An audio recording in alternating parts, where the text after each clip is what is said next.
औज़ुबिल्लाहिमिनश्शैतानिर्रजीम बिस्मिल्लाहिर्रहमानिर्रहीम सल्लल्लाहु अलैहि वसल्लम। अस्सलामु अलैकुम। जी, आवाज़ और स्क्रीन दोनों क्लियर है?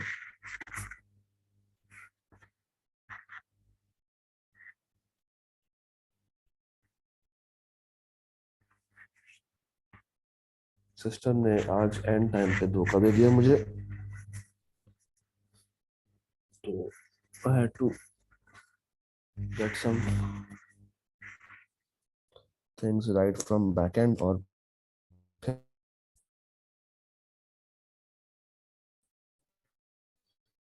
क्लास को अभी स्टार्ट किया हमने। रिकॉर्डिंग इसकी ऑन है, मैंने बीच में सब शुरू कर दिया।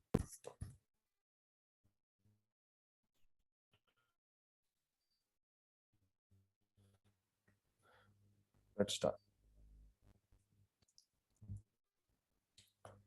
नेगोशिएबल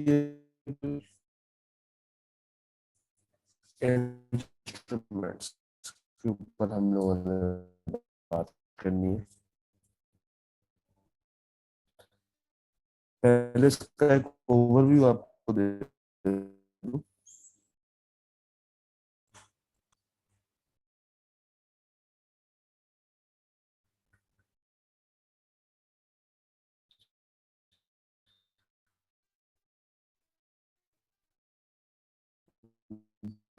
ग्रेड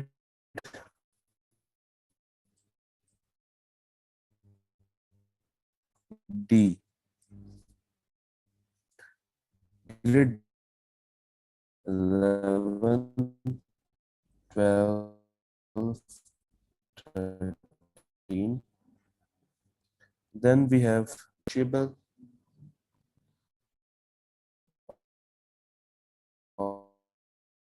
और इसके दो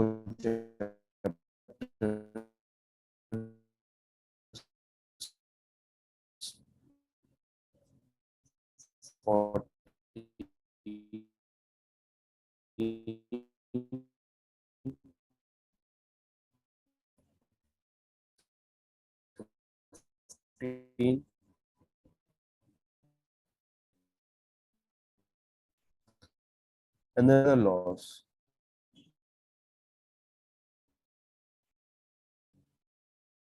or other loss 18.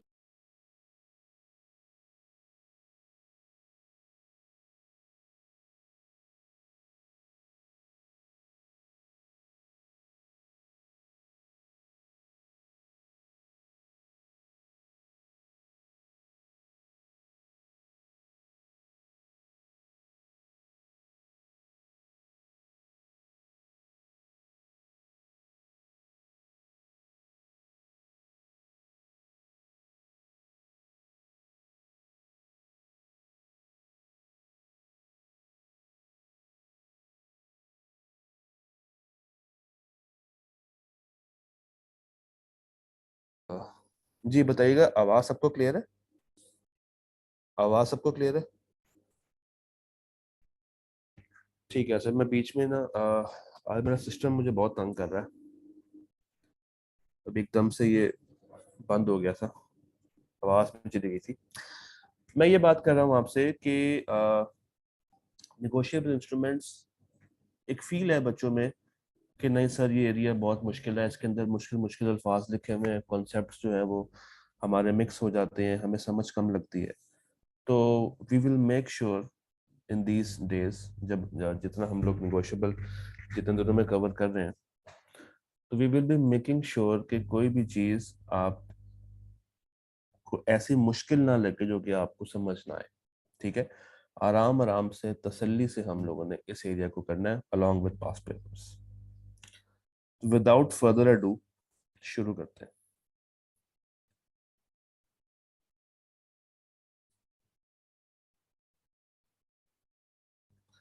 Negotiable instruments को समझने के लिए एक कहानी मैं आपके सामने रखूंगा।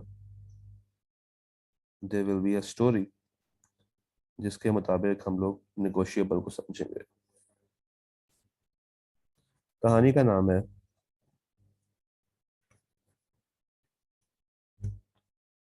The lost king. यहाँ आसानी से बाबे दी कहानी। बाबे दी। ये कहानी अगर आपको समझ आ गई तो नेगोशिएबल इंस्ट्रूमेंट्स आपको मैक्सिमम समझ आ जाएगा, क्योंकि इसी कहानी के बेस के ऊपर हमने फिर आगे चीजें ड्राइव करनी है। तो बाबे दी कहानी सीजन 1, इसका मतलब है कि इसका सीजन 2 भी आएगा, सीजन 3 भी आएगा। बाबे दी कहानी सीजन 1 शुरू करते हैं। एक दिन घने जंगल में बादशाह अपने कुछ वजीरों, मशीरों और दोस्तों के साथ शिकार खेलने के लिए निकला। बादशाह को शिकार का बहुत शौक था, और बादशाह जो है वो बड़ी दिलचस्पी के साथ शिकार कर रहा था कि उसको एक हिरन नजर आया।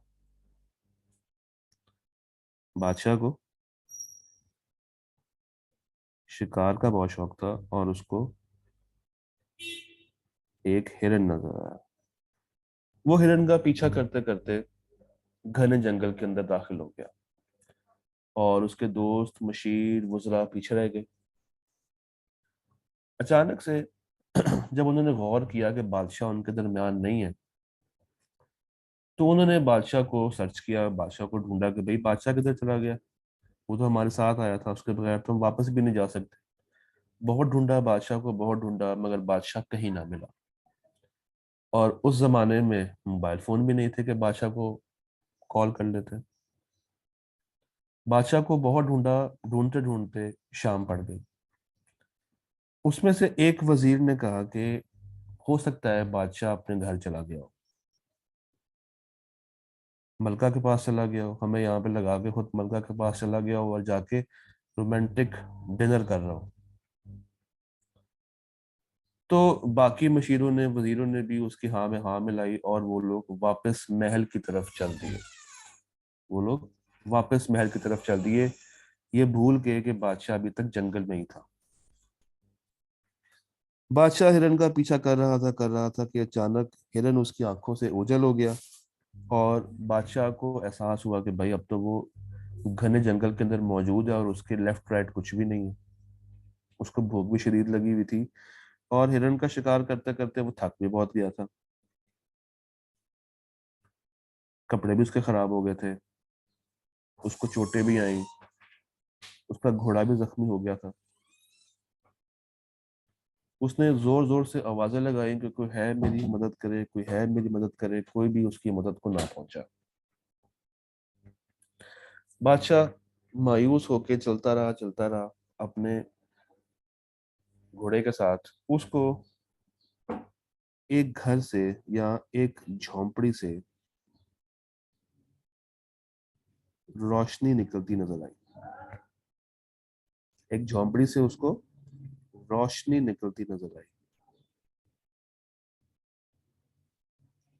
बादशाह उस झोंपड़ी की तरफ बढ़ा और बाहर खड़े होकर आवाज दी, कोई है जो मेरी मदद करे, कोई है जो मेरी मदद करे, कोई है जो मेरी मदद करे। उस झोंपड़ी में से एक बाबा बाहर निकला। बाबा उस झोंपड़ी में से बाहर निकला, और उसने उस शख्स की तरफ देखा, यानी कि बादशाह की तरफ देखा, और उसको अंदर आने का कहा। बादशाह जब अंदर आया, अब बाबे को नहीं पता था कि ये बादशाह है, ठीक है। तो बादशाह जब अंदर आया और आके बैठा, उसने सांस लिया। बाबे ने उसको पानी शानी पूछा। बादशाह की कुछ जान में जान आई, और बादशाह ने उसको एक ही लफ्ज बोला, क्या तुम्हारे पास कुछ खाने के लिए है? क्या मुझे कुछ खाने को मिल सकता है? अब बाबा बड़ा परेशान, क्योंकि बाबा खुद झोंपड़ी में रहता था और उसके पास पैसे भी नहीं थे।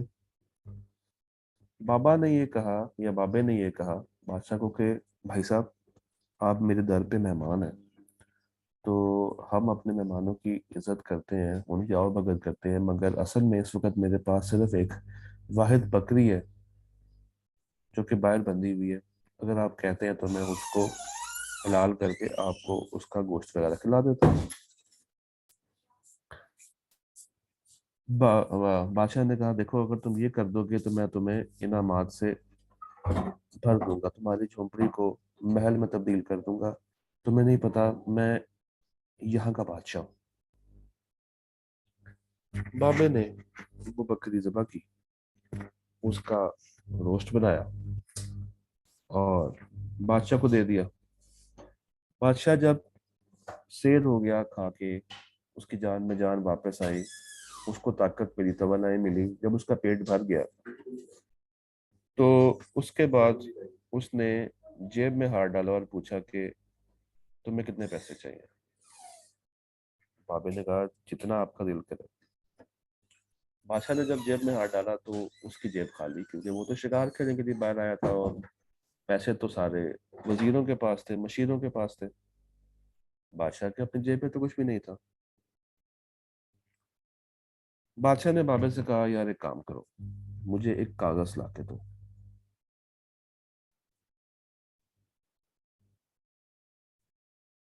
मुझे एक कागज ला के दो, मैं इस कागज के ऊपर तुम्हें लिख के दे के जाऊंगा कि मैं तुम्हारा इतने पैसों का मकरूज हूँ और तुम ये पैसे आके मेरे से महल में ले लेना। बाबे ने कागज ला के बादशाह को दिया, जिसके ऊपर बादशाह ने ये लिखा।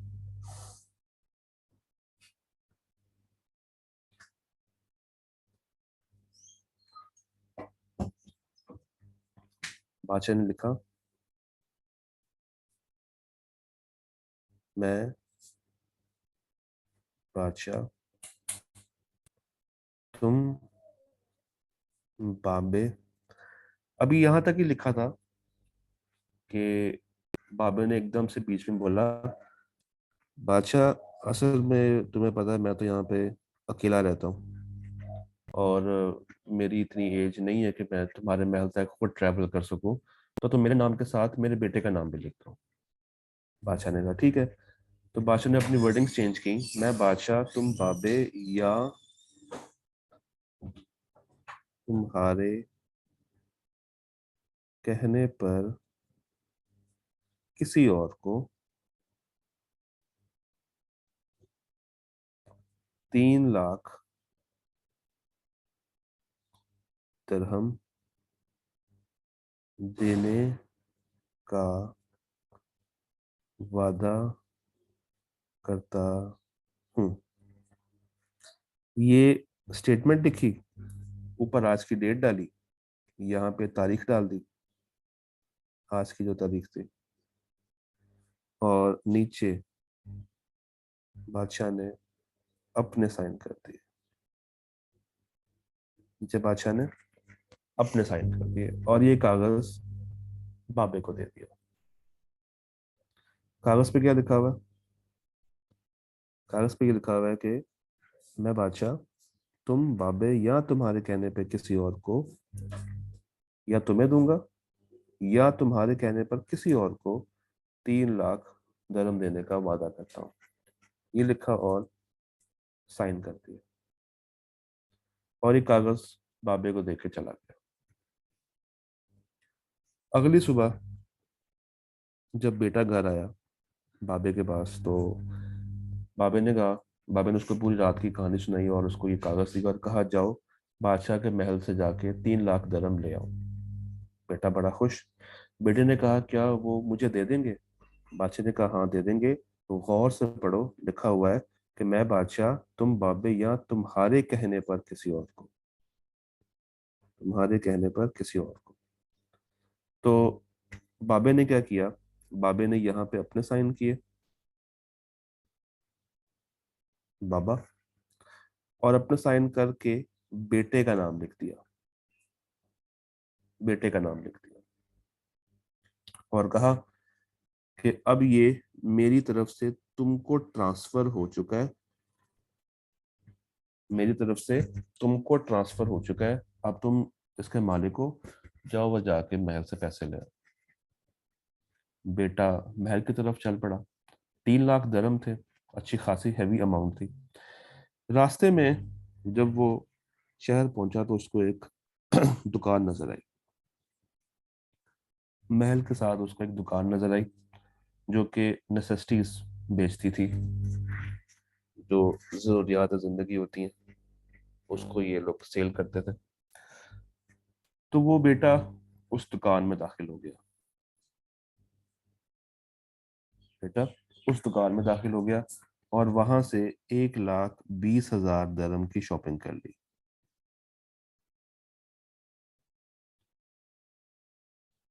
1,20,000 की शॉपिंग कर ली। जब सामान बाहर निकल आया तो बेटे ने कहा दुकानदार को कि तुम ये सामान वगैरह पैक करो, मैं बादशाह से पैसे लेकर आता हूँ और लाकर तुम्हें दे देता हूँ। शॉपकीपर ने कहा तुम बादशाह से कैसे पैसे ले सकते हो? बेटे ने उसको ये कागज दिखा दिया जिसपे क्या लिखा हुआ है कि मैं बादशाह, तुम बाबे या तुम्हारे कहने पर किसी और को 3 लाख दिरहम देने का वादा करता हूँ। तो ये 1,20,000 दिरहम की शॉपिंग हुई और बेटे ने कहा तुम ये वगैरह सामान वगैरह निकाल के रखो, मैं आता हूँ, मैं पैसे पकड़ लाऊं। दुकानदार ने बेटे से, कागज तो मुझे असली लग रहा है, बादशाह के साइन भी असली हैं, एक काम करो ये तुम कागज मुझे दे दो, तुम मेरे से 1,20 की जो शॉपिंग की है वो भी ले जाओ और मैं तुम्हें 1,80,000 रुपया कैश में दे देता हूँ। किस में दे देता हूँ? कैश में दे देता हूँ। बेटे को ऑफर अच्छी लगी। बेटे ने ये डॉक्यूमेंट आगे ट्रांसफर कर दिया शॉपकीपर को और नीचे अपने साइन कर दिए। अपने साइन किए और शॉपकीपर को ट्रांसफर कर दिया, क्योंकि असल लाइन क्या थी, तुम्हारे कहने पर किसी और को। अब ये डॉक्यूमेंट एक हाथ से दूसरे हाथ, दूसरे हाथ से तीसरे हाथ ट्रांसफर हो रहा है। अच्छा, शाम इस दुकानदार के पास इसका मेन सप्लायर है। इसी दुकानदार के पास, ये जो दुकानदार है इसके पास मेन सप्लायर आया जिसको 4 लाख दिरहम देने थे दुकानदार ने। तो दुकानदार ने क्या किया, ये कागज दे दिया और इसके साथ लाख दिरहम दे दिए। तो अब दुकानदार ने भी इस कागज के ऊपर अपना नाम लिखा, साइन किए और आगे ट्रांसफर कर दिया सप्लायर को। और इस तरह ये कागज एक साल से दूसरे हाथ, दूसरे से तीसरे, तीसरे से चौथे, चौथे से पांचवे, पांचवे से छठे चल रहा है, चल रहा है और चल रहा है। अगर हम गौर से देखें तो ये एक करेंसी नोट की तरह ऑपरेट कर रहा है। ये एक करेंसी नोट की तरह ऑपरेट कर रहा है। जिस तरह करेंसी ट्रेवल करती है, जिस तरह आपका 10 रुपये, 100 रुपये, 5 रुपये, 20 रुपये, 50 रुपये, 1,000 रुपया, 500 रुपया ट्रेवल करता है, उसी तरह ये कागज भी आगे से आगे फॉरवर्ड हो रहा है। और इस कागज की वैल्यू क्या है? 3 लाख दिरहम। 3 लाख दिरहम। अब जिसके हाथ में ये कागज होगा वो जब मर्जी चाहे बादशाह के दरबार में जाके इस कागज को कैश करवा सकता है, क्योंकि यहाँ पे कोई कैश करवाने की तारीख डिफाइंड नहीं है। बादशाह ने क्या लिखा था कि तुम्हारे कहने पर किसी और को भी मैं ये पैसे दे दूंगा, बस तुम्हारे नीचे साइन होने चाहिए। तो बाबे ने साइन करके अपने बेटे को दिए, ट्रांसफर हो गया। बेटे ने साइन करके शॉपकीपर को दे दिए, ट्रांसफर हो गया। शॉपकीपर ने साइन करके आगे सप्लायर को दे दिए, ट्रांसफर हो गया। अब अगर ये घूमता घुमाता कागज वापस से बाबे के पास भी आ जाए और बाबा फिर जाके उसको कैश करवा ले, वो भी वैलिड है। एट द एंड जिसके हाथ में डॉक्यूमेंट होगा और जहां पे लिखा होगा कि किसको ट्रांसफर किया जा रहा है, और वही शख्स अगर दरबार में जाके बादशाह से इसको विड्रॉ करवाएगा, इन कैश करवाएगा, वो उसका मालिक माना जाएगा। तो ये डॉक्यूमेंट आगे चल रहा है। अगर हम ध्यान से देखें तो इस डॉक्यूमेंट के ऊपर एक वादा था। ये एक वादा था कि मैं पाबंद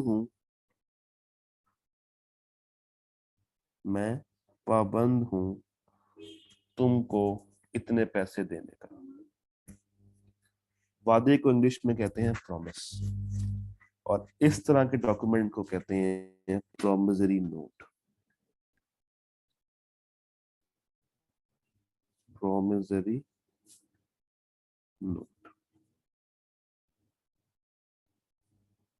ये पुराने जमाने में ऑपरेट करता था, जिसके अंदर एक शख्स दूसरी पार्टी से वादा कर लेता था कि भाई मैं तुम्हें इतने पैसे दूंगा। ये नोट लिख के बादशाह ने क्या किया है, अपने लिए लाइबिलिटी बुक कर ली है। लाइबिलिटी टू पे कैश। ये किसके लिए? ये बादशाह के लिए। और बाबे के लिए क्या है? Asset receivable.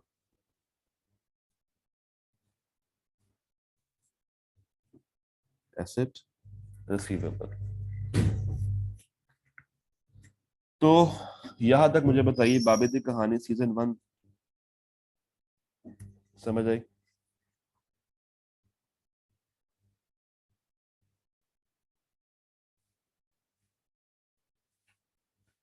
इंटरेस्टिंग है। अभी इसका सीजन 1 है, कल हम सीजन 2 के ऊपर भी बात करेंगे।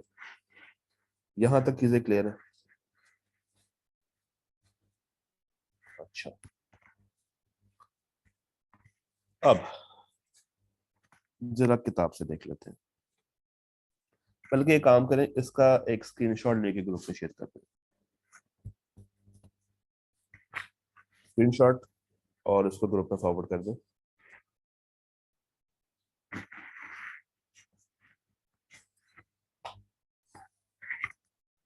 कर दिया जी? फॉरवर्ड हो गया? ठीक। एक स्टेप आगे चलते हैं और किताब से देखते हैं कि प्रॉमिसरी नोट क्या है। इसकी सबसे पहले डेफिनेशन को देखते हैं। वो कह रहा है promissory note is an instrument.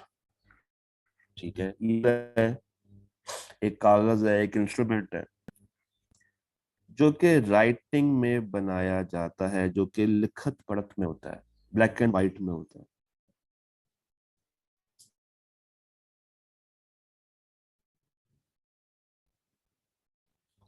Instrument है, ये एक टूल है।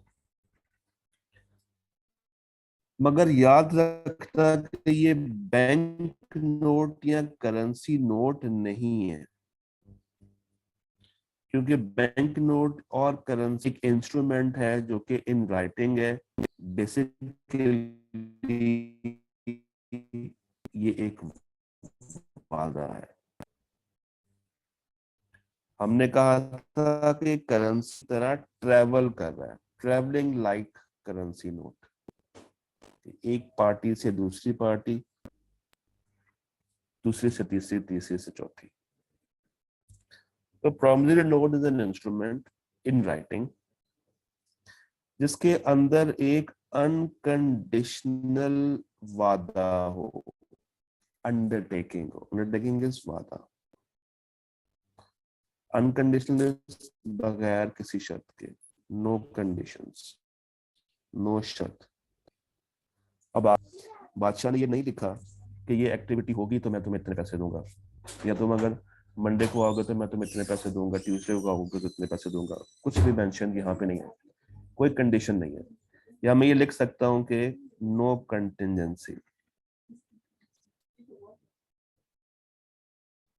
No contingency. तो अनकंडीशनल है, साइंड बाय मेकर। मेकर कौन है?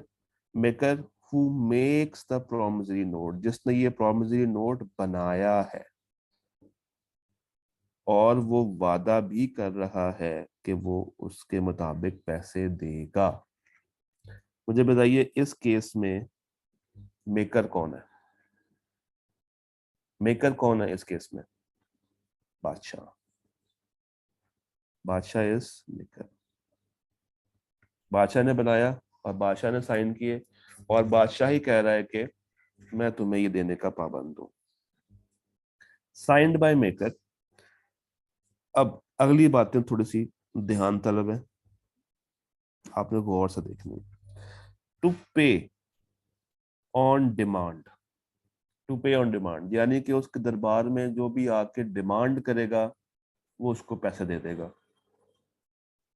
जो भी उसके दरबार में आके क्लेम करेगा, डिमांड करेगा, कागज दिखाएगा, तो वो पैसे दे देगा। एट अ फिक्स्ड और डिटर्मिनेबल टाइम इन फ्यूचर। इस केस में, हमारे इस केस में, बादशाह ने कोई टाइम फिक्स नहीं किया था बाबे के साथ। तो यहाँ पे टाइम को हम फिक्स भी कर सकते हैं कि 3 माह के बाद आ जाना, मैं तुम्हें पैसे दे दूंगा। 2 माह के बाद आ जाना, मैं तुम्हें पैसे दे दूंगा। तो आप टाइम को डिटरमिन कर भी सकते हैं और नहीं भी कर सकते, ये आपकी अपनी मर्जी है। तो एट अ फिक्स्ड, अगर मैं कहूँ 2 माह के बाद आ जाओ, 3 माह के बाद आ जाओ, 15 दिन के बाद आ जाओ, साल के बाद आ जाओ, 2 साल के बाद आ जाओ, तो वो मैंने टाइम फिक्स कर दिया है। अगर आप टाइम फिक्स नहीं भी कर रहे तो फ्यूचर टाइम कोई भी अगर डिटर्मिनेबल है तो आप आके वो पैसे क्लेम कर सकते हैं। कितने पैसे? सर्टन सम ऑफ मनी, यानी कि वो पैसा मेंशन होना चाहिए। Amount should be clear. Amount should be clear. किसको मिलेगा? अब यहाँ पे दो चीजें हैं, ध्यान से ही बात सुननी है। Order of a certain person और बियरर ऑफ द इंस्ट्रूमेंट, ये दो बातें हैं। Order of a certain person या बियरर ऑफ द इंस्ट्रूमेंट, इसको समझते हैं। और इसको समझते हैं यहीं से, इसी मिसाल से। दो बातें हैं, एक ऑर्डर है और एक बियरर है। Order versus bearer. देखिए, बादशाह ने कहा था तुम बाबे या तुम्हारे कहने पे किसी और को, ठीक। तो जब बाबे ने साइन करके कागज बेटे के हवाले किया था, तो बेसिकली बाबा अपना राइट आगे अपने बेटे को ट्रांसफर कर रहा था। बाबे ने बेटे को ऑर्डर किया था कि अब तुम जाके ये पैसे लेकर आओ। बेटे ने जब ये आगे फॉरवर्ड किया था शॉपकीपर को, तो बेटे ने अपना राइट आगे शॉपकीपर को दे दिया था और उससे पैसे ले लिए थे। अब शॉपकीपर के पास ये राइट था कि वो जाके ऑर्डर कर सके, क्योंकि उसका नाम यहाँ पर आ रहा था, बेटे का नाम यहाँ पर आ रहा था, बाबे का नाम यहाँ पर आ रहा था। शॉपकीपर ने साइन करके आगे जब सप्लायर को दे दिया और सप्लायर का नाम लिख दिया, तो सप्लायर वहां पे जाके इसको डिमांड कर सकता है, क्योंकि अब ये सप्लायर के नाम पे बन गया है। सप्लायर जाके ऑर्डर कर सकता है बादशाह को कि भाई मुझे ही पैसे दे। ये ऑर्डर। ऑर्डर का आसार मतलब ये होता है कि इंस्ट्रूमेंट के ऊपर आपका नाम आ रहा है, यानी कि जिस पार्टी ने ट्रांसफर किया है उसका नाम भी आ रहा है और जिसको ट्रांसफर हुआ है उसका नाम भी आ रहा है। तो नाम होना इज ऑर्डर। अगर आपका नाम मेंशन है तो ये ऑर्डर है। फिर ये भी पॉसिबल है ये भी पॉसिबल है कि ये शॉपकीपर लेट्स सपोज साइन कर देता, बट जिसको आगे ट्रांसफर करना था उसका नाम मेंशन ना करता। साइन कर दिए मगर जिसको आगे दिया है उसका नाम नहीं लिखा। अब अगर पिछली पार्टी की तरफ से साइंड डॉक्यूमेंट है और ये मेंशन नहीं है कि आगे किसको ट्रांसफर किया जा रहा है, तो जिसके हाथ में वो डॉक्यूमेंट लग जाएगा वो बियरर उस डॉक्यूमेंट का कहलाएगा। वो क्या कहलाएगा उस डॉक्यूमेंट का? बियरर। साइन है मगर किसको ट्रांसफर किया जा रहा है ये चीज मेंशन नहीं है। तो अब अगर ये डॉक्यूमेंट गुम जाए या किसी के हाथ लग जाए तो जिसको मिलेगा वो बादशाह के पास जाके ये पैसे क्लेम कर सकता है। पूछे क्यों? क्योंकि स्टेटमेंट क्या कह रही है? तुम्हारे कहने पर किसी और को, तुम्हारे कहने पर किसी और को। तो अगर खाली साइन कर दूं, आगे नाम ना लिखूं, तो वो बियरर कहलाएगा, ओनली साइन। और अगर साइन करके ट्रांसफरिंग पार्टी का नाम भी लिख दूं तो ये ऑर्डर कहलाएगा। क्या ये डिफरेंस क्लियर हुआ? इसके ऊपर हम कल मजीद बात भी करेंगे। अगर इस कहानी के लिए ये डिफरेंस क्लियर हो गया?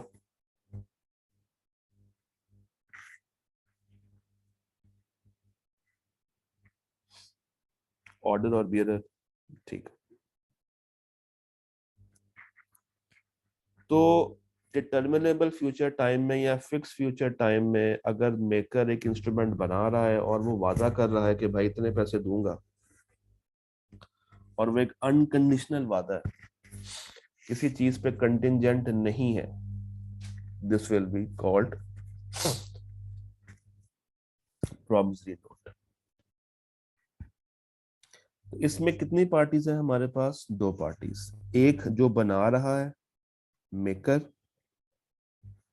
who makes the promissory note and promise to pay the money stated in it, और दूसरा पेई, जिसको वादा किया जा रहा है, जिसको पैसे मिलेंगे,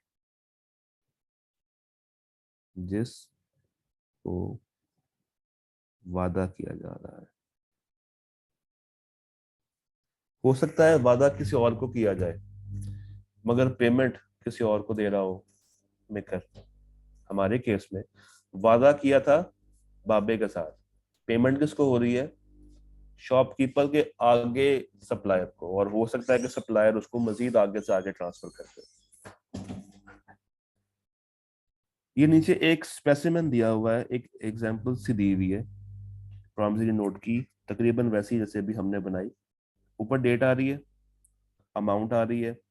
अब देखें, 3 months आफ्टर द डेट, अब यहाँ भी उसने टाइम फिक्स कर दिया कि जब ये डॉक्यूमेंट बना है, कब बना है? 15 सितंबर 2013 को अगर ये डॉक्यूमेंट बन रहा है तो इससे 3 महीने के बाद I promise I promise to pay ABC या और his order sum of ₹10,000 for value received.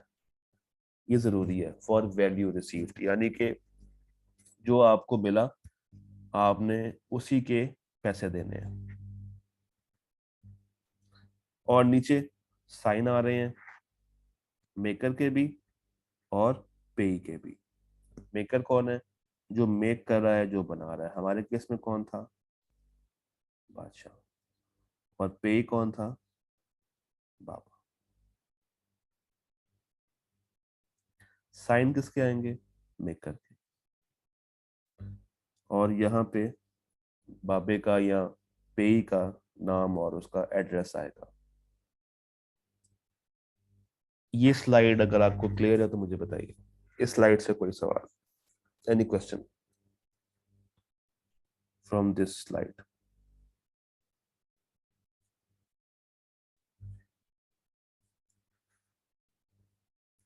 Definition से कोई सवाल? अगर डेफिनेशन क्लियर हो गई है, कहानी समझ आ गई है, तो इसकी जो एसेंशियल्स हैं वो भी आपको समझ आ जाएंगे। ये इन राइटिंग होना चाहिए। आपको पता है हर एग्रीमेंट राइटिंग में हो तो बेहतरीन होता है। ओरल में अगर बादशाह वादा कर जाता और बाद में मुकर जाता तो कोई सबूत बाबे के पास नहीं था, तो इसके अंदर ओरल प्रॉमिस नहीं चलेगा। ओरल प्रॉमिस से वादा नहीं माना जाएगा। क्लियर वर्ड्स होने चाहिए जो कि क्लियर अंडरस्टैंडिंग दे रहे हो इस चीज की। अगर आप लफ्ज वादा ना भी लिखें तो कोई मसला नहीं, चल जाएगा, मगर अंडरस्टैंडिंग क्लियर होनी चाहिए, मैसेज क्लियरली कन्वे होना चाहिए, मैसेज क्लियर होना चाहिए, राइटिंग में होना चाहिए, ओरल नहीं चलेगा। प्रॉमिस टू पे हो, यानी कि बादशाह ये कह रहा हो कि भाई मैं वादा करता हूं कि मैं तुम्हें इतने पैसे दूंगा। सिर्फ मकरूज होना, अक्नॉलेज कर लेना, ये अच्छी बात नहीं है। यानी कि अगर बादशाह ये लिखता कि हाँ मुझे पता है कि मैंने तुम्हारे इतने पैसे देने हैं, ये प्रॉमिसरी नोट नहीं है। या मुझे एहसास है कि मैंने तुमसे बकरी खाई है और मैंने उस बकरी के 3 लाख दरम देने हैं। This is not a promissory note. ये आप सिर्फ अक्नॉलेज कर रहे हैं कि आप इतने के मकरूज हैं। क्लियर वर्ड्स होने चाहिए इनडेप्टेडनेस के, कि मैं इतने का मकरूज हूँ और मैं ये वादा कर रहा हूँ, ये अक्नॉलेज कर रहा हूँ कि तुमको पैसे मैंने देने हैं। जो प्रॉमिस आप करेंगे वो कंटिजेंट नहीं होना चाहिए किसी अनसर्टन इवेंट के ऊपर। ऐसा इवेंट जो कि अनसर्टन हो उस पे कंटिजेंट ना रखें। हाँ, अगर आप ये कह दें कि महल में आके पैसे ले जाना, इस टाइम पे आके पैसे ले जाना, या on happening of a certain event, for example अगस्त की 3 तारीख को आके पैसे ले जाना, अगस्त के दूसरे हफ्ते की मंडे को आके पैसे ले जाना, अब आपने इसको वैलिडेट कर दिया। या मैं ये कह दूं कि बसंत पे आके पैसे ले जाना, छोटी ईद पे आके पैसे ले जाना, बड़ी ईद पे पैसे आके ले जाना, तो ये ऐसा इवेंट है जो कि अकर होना ही होना है। रमजान में 15वीं रमजान को पैसे ले जाना, अब ये इवेंट अकर होगा, ठीक है। जो इवेंट अकर हो सकता है, हैपन हो सकता है, अगर आप उस पे कंटिजेंट कर रहे हैं वो अलाउ है, मगर अनसर्टन इवेंट के ऊपर आप ना करें, ठीक। मेकर जो बना रहा है उसके साइन होने चाहिए, ड्यूली ऑथेंटिकेटेड। और अगर मेकर इलिटरेट है, उसको साइन करने नहीं आते, पढ़ा लिखा नहीं है, तो वो अपना थंब इम्प्रेशन लगा सकता है, अंगूठा लगा सकता है। तो राइटिंग में होना चाहिए, प्रॉमिस टू पे होना चाहिए, डेफिनेट होना चाहिए, अमाउंट डेफिनेट आ रही हो। ये ना हो कि 3 लाख दरम और कुछ रुपए, ऐसा ना हो। कोई कंडीशन अटैच नहीं होनी चाहिए जो कि अनसर्टन इवेंट पे डिपेंड कर रही हो। हाँ, अगर वो सर्टन पे डिपेंड कर रही है या आपने प्लेस और टाइम मेंशन कर दिया, तो वो आपको पता है कॉन्ट्रैक्ट एक्ट ने भी इस चीज को अलाउ किया हुआ।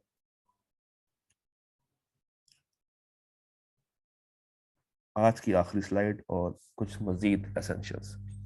पार्टी सर्टन होनी चाहिए, पता हो कि कौन मेकर है कौन पेई है, कौन मेकर है कौन पेई है। अगर पार्टीज आइडेंटिफाई नहीं हो पा रही तो वो प्रॉमिसरी नोट नहीं कहलाएगा। भाई शुरू में तो एक मेकर और एक पेई होगा ना, पेई ने आगे अगर ट्रांसफर करना है तो वो साइन करके आगे ट्रांसफर करता जाए, मसला नहीं है। मगर शुरू वाली जो 2 पार्टीज हैं, शुरू में कोई ना कोई मेकर भी होगा, कोई ना कोई पेई भी होगा, तो कम से कम उनके नाम तो आने चाहिए। फिर ये नहीं हो सकता कि मेकर अपने नाम का प्रॉमिसरी नोट बना ले। यानी कि मैं बादशाह अपने आप से ये वादा करता हूँ कि मैंने खुद को इतने पैसे देने हैं। A promissory note cannot be made payable to the maker himself, ये चीज पॉसिबल नहीं है। जो अमाउंट लिखी जा रही है वो सर्टन होनी चाहिए, कंटिजेंट ना हो। ऐसा ना हो कि गर्मियों में आओगे तो इतने पैसे दूंगा, सर्दियों में आओगे तो इतने पैसे दूंगा, 4 दिनों में आओगे तो ज्यादा पैसे दूंगा, 2 हफ्ते बाद आओगे तो कम पैसे दूंगा। तो कोई कंटिंजेंट एडिशन या सब्ट्रैक्शन नहीं होनी चाहिए, बिल्कुल सर्टेन अमाउंट होनी चाहिए, बिल्कुल सर्टेन अमाउंट होनी चाहिए, और लीगल टेंडर में होनी चाहिए, लीगल टेंडर में होनी चाहिए। अब ये लीगल टेंडर क्या है? दिस इज सिक्का राइजुल वक्त। पाकिस्तान की बात करूं तो हमारा लीगल टेंडर क्या है? रुपीस। मैंने आपको बादशाह की कहानी सुनाई, उसमें मैंने दरम का वर्ड यूज कर दिया। अमेरिका में होता तो डॉलर होता।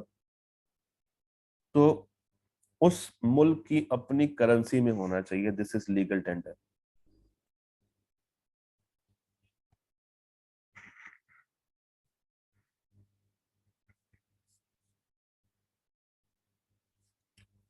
तो ये इस तरीके से सर्टन होनी चाहिए, लीगल टेंडर में हो, पैसों में हो, गुड्स में ना हो। गुड्स में नहीं हो सकता। फॉर एग्जाम्पल, बादशाह ये कहता कि तुम मेरे पास आना, मैं वादा करता हूँ कि तुम्हें 2,000 घोड़े दूंगा। ये अलाउ नहीं, ये अलाउ नहीं है। तो पैसा होना चाहिए, दौलत होनी चाहिए, लीगल टेंडर में होनी चाहिए। अमाउंट जो पे की जा रही है वो सर्टन होनी चाहिए।